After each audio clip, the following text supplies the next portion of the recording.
do you know your sender reputation?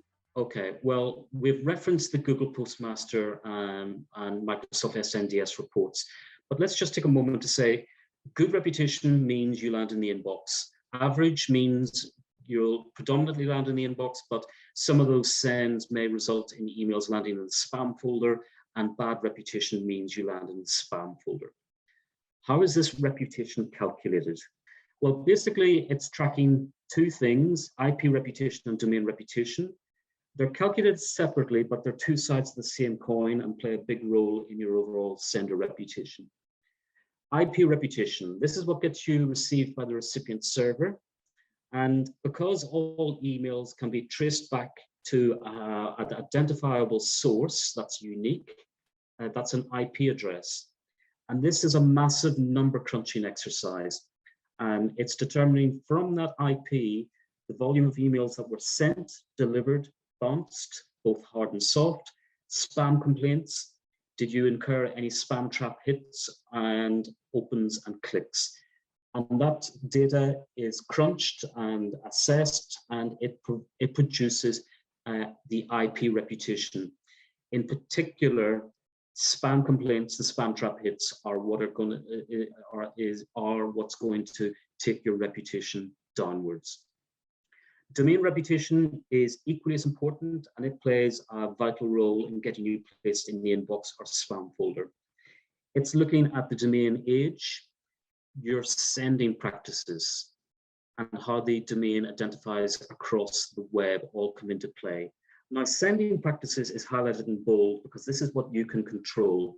This is looking at, are you being more targeted with some of your sends, which allows you then also to reach a wider audience. And so they are looking at your sending practices to determine domain reputation. And it's important that you know that Gmail focus heavily on domain reputation.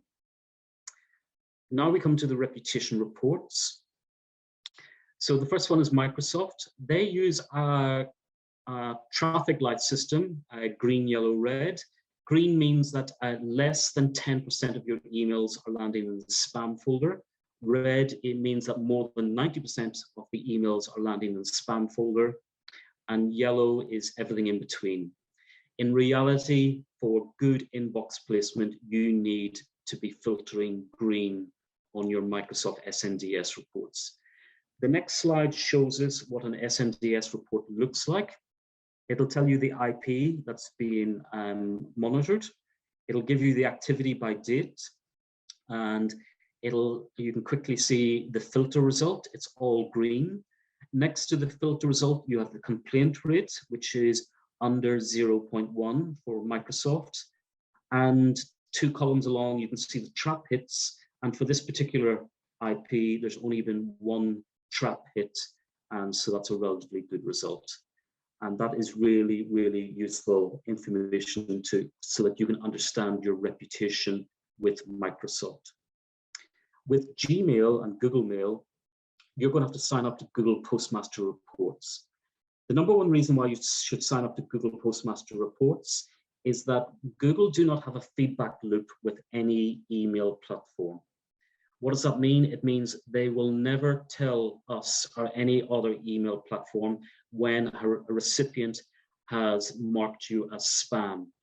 And so your spam complaint rate within Bloomreach is always going to be 0.0%. Do not believe it. That is not true. If you sign up to your Google Postmaster reports, you will see the spam complaint rate. That's all you will see.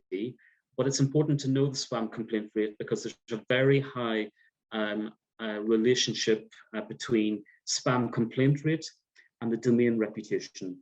The domain reputation is the blue line in the bottom chart, and that needs to be between medium and high in order to achieve good inbox placement. And the green bars, they refer to the IP reputation. I have seen reports where the IP reputation hasn't been good, but the domain reputation remains high, and still clients were reaching the inbox.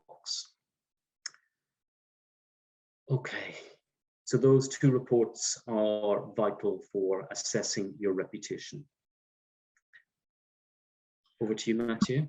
I think last thing I want to add here is that Google Postmaster works on a basis of subdomains. So this is why we also recommend to set up different subdomains for sending, for example, transactional emails, marketing emails, and leaving your domain, typically the organizational level domain, like at bloomreach.com, leave that to your own employee emails, etc.